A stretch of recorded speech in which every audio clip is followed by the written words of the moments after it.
Workers, when did a new employee cause a mass firing / quitting among the other staff? To start with, I didn't want to be there in the first place. It was 5 o'clock on a Monday morning, but my dad insisted. It was freezing cold. The glass on the front windows of the store was fogged over where you couldn't see out except for a little peephole beside the door that I scraped clean with my fingernail. You see, he owned the butcher shop in the small town we lived in at the time. This particular morning, my dad wanted to spend some quality time with me while he shouted at his employees and I worked the cash register because the girl that normally worked was out of town visiting her aunt. My dad is always loud and obnoxious, his mustache wiggling with indignation about the slightest thing, but this morning, he was particularly agitated. The new assistant butchers were all in the back staring nervously at each other as my dad barked out instructions, his hands clasped behind his back and under his apron. My dad prided himself on a job well done and preached quality over quantity. The day went by without a hitch until right around lunch, when a particularly loud crash from the back made me jump. I waited for my dad's yell, but heard nothing. I finished waiting on the customer at the front and cautiously made my way to the back of the store. I gingerly pushed open the door to the cutting room and tilted my head around the door. Did I really want to know what had actually happened? It had to have been terrible for my dad to have lost the ability to speak. I stuck a foot in the room and peered around the door with one eye. Then I froze, taking in the scene before me. There was so much red. It covered the floor, splashed up on the counters, splattered on the walls, and covered everything in sight. A giant metal bowl teetered back and forth on the floor, the metal clanging against the floor. 3 assistants stood frozen, poised with red on their aprons, coating their shoes, and splashing their pant legs. My vision swung to the left, to see my dad standing still, staring open-mouthed at the scene. He reached up and wiped some red splatter off of his forehead. His fists clenched, and he positively vibrated with rage. The top of his head began to redden, and he spluttered angrily. He stalked up to each of the assistants one by one, and ripped their aprons off. He held them in his fist and shook it angrily under each assistant's nose, before throwing the apron down in the bloody mess on the floor. He shook his head, and motioned to the door, throwing his hands in the air. Quickly, the 3 men exited shamefacedly, nearly tripping in their haste to get away from my angry father. I still stood in the doorway staring as my dad turned in circles looking at the massive mess that covered his once pristine floor. And that is a story of how 3 people got fired without my dad ever saying a word. I had been working at the restaurant a while. 4 months into my job as a hostess, I was pretty settled in the routine of the place. The work was fairly easy, the people were nice to work with, and I had really nice hours. We had 2 managers. They were lovely managers. As long as you did your job, they wouldn't bother you. That was until the new manager came along. We will call him John. John was an older man, balding, and with the biggest chip on his shoulder. His pants hung low, inciting comments from customers on occasion.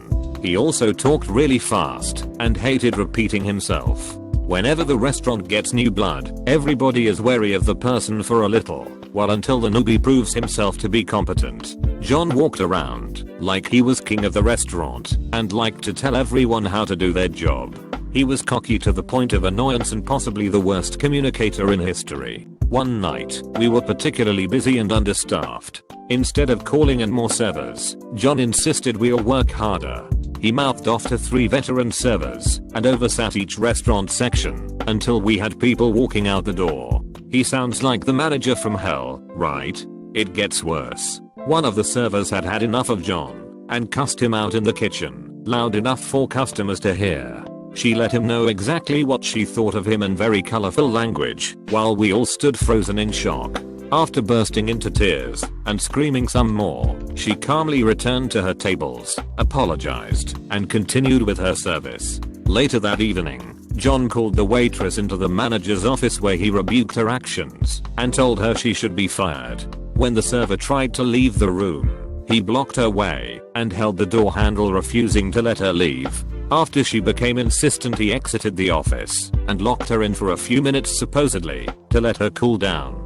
When the server exited the tiny office space, she was a crying mess and promptly left the restaurant. We were all just shocked at the turn of events and stayed quiet, hoping to stay out of John's way that night. The next day, the server was back, and she talked to our other manager, telling them the situation, and apologizing for her indiscreetness, but also condemning John's behavior. Our other managers were shocked and angry and called John in to talk to him. In the end, the server turned in her 2 weeks notice when the other managers decided not to fire John. She insisted she would not work with such a horrible person. She served out her 2 weeks and left. 2 days later, John was arrested on assault charges and was fired. It was snowing lightly the day it happened. I worked in the coffee shop next door to the ski lift. I will leave the location unnamed for obvious reasons. Every day, I would take coffee into the ski lift operators and chat with them a bit. One day, something really bizarre happened. The chief ski lift operator went missing. The other ski lift operators told me this story and laughed about it, but it was no joke. Don, as we will call him, was the main ski lift operator on one Saturday morning. He was a young guy, presumably with money, and he was good looking enough that all the girls flirted with him. One girl in particular, we will call her Daisy, frequented the ski lift quite often, and every time she rode the lift, Don would flirt with her, and sometimes even ride up with her, if her accompanying seat was empty. The other guy on duty would normally cover for him. This particular day, Don had the keys to the ski lift in his pocket. Daisy and he flirted like they usually did, and he hopped on the lift with her to ride up, while his partner operated the lift from the bottom. Halfway up the mountain, Don and Daisy were heavy into their conversation when the ski lift stopped. At first they thought nothing of it, but then 10 minutes passed, Daisy was getting cold, and Don was panicking about being caught by his boss. Down on the ground, at the bottom of the ski lift, things were getting complicated. Don's partner was having some manual difficulties. The ski lift needed to be restarted from inside the control box. This would have posed no problem, except Don had one of the only 2 keys to the control box. He was suspended in the air with no way to get down, and his boss had the other key. His partner on the ground was panicking. He didn't want to lose his job, and he didn't want to make Don lose his either, but there were several passengers stuck on the ski lift, and unless he figured out something quickly, he was surely going to be fired. In the air, Don was waiting for his partner to figure something out. Luckily, it was the end of Don's partner's shift, and the 2 other guys that were supposed to be relieving them showed up, just as Don's partner was about to take an axe to the control box. They quickly stopped him, and one of them called the boss. 30 minutes later the boss showed up, furious because 15 people had been stuck up in the air for almost an hour at this point. He produced the key and opened the box, restarting the ski lift and operating it himself.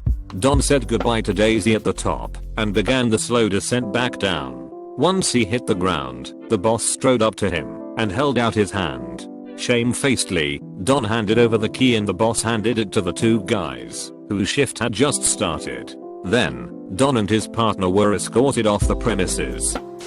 I worked at a business for a number of years as a manager, and I was transferred one day to a new store. No one knew me, and I had no respect given to me by my new employees. 1 month in, I was working one day and I watched 2 of my employees whispering to each other before noticing me and quickly hurrying away. This was just one of the small inconsistencies that I had been noticing. Another month passed, and inconsistencies were beginning to become consistently inconsistent.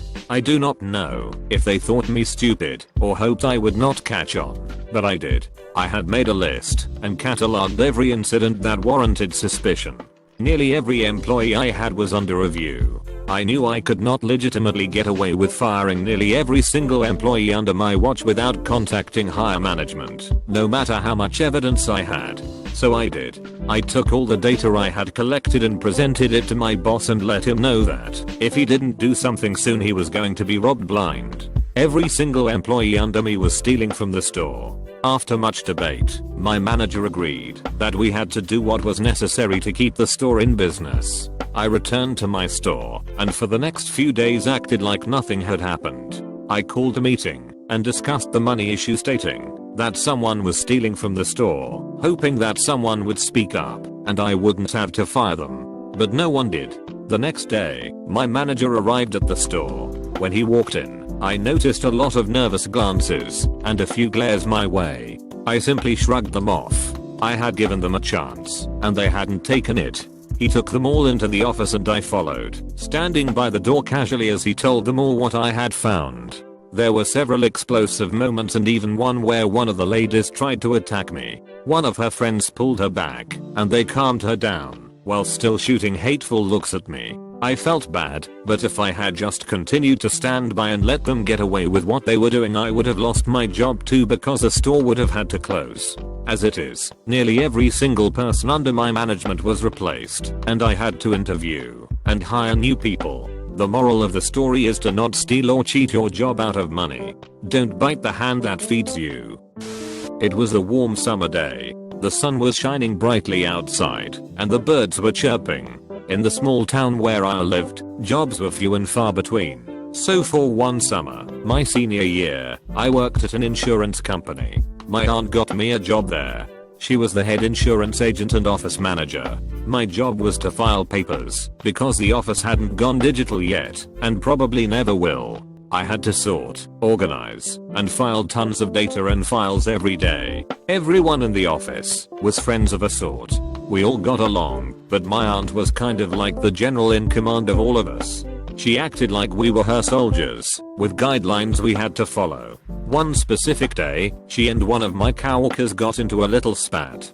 My aunt is planning on retiring eventually, and the coworker that she fought with is the one planning on taking my aunt's job. My aunt is very old-fashioned and is not computer literate at all. Because of this, the whole filing system of the agency is out of date. Well, my aunt and coworker got into it one day, files got lost, and my aunt blamed my coworker for trying to take shortcuts. The coworker was adamant that shortcuts needed to be taken because doing things the way my aunt was doing was taking 15 years. I found the lost file, but before I had a chance to show it to them, my aunt had accused my coworker of unladylike behavior.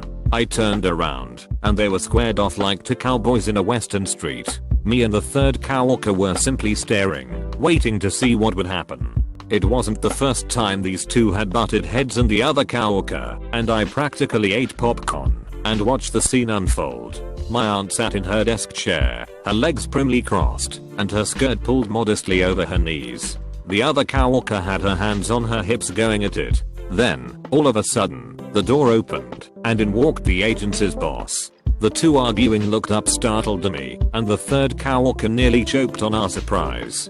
The agency boss looked aggravated, and he motioned them into his office telling them, if they couldn't agree to disagree and behave like civilized individuals then something would have to be done. Minutes later, both women walked out of the office, and stalked to their desks, gathering their belongings. As they exited the building, the head manager walked out of the office and grinned. We looked at him questioningly, and he explained that he had fired them. Immediately I started to panic, thinking my job was in jeopardy, but then he turned around and said he was rehiring them tomorrow, they just didn't know it. Me and the third coworker started laughing as he exited the building. The very next day, my aunt and other coworker made their way back into the building and sat grumpily at their desks. They didn't talk to each other for a week.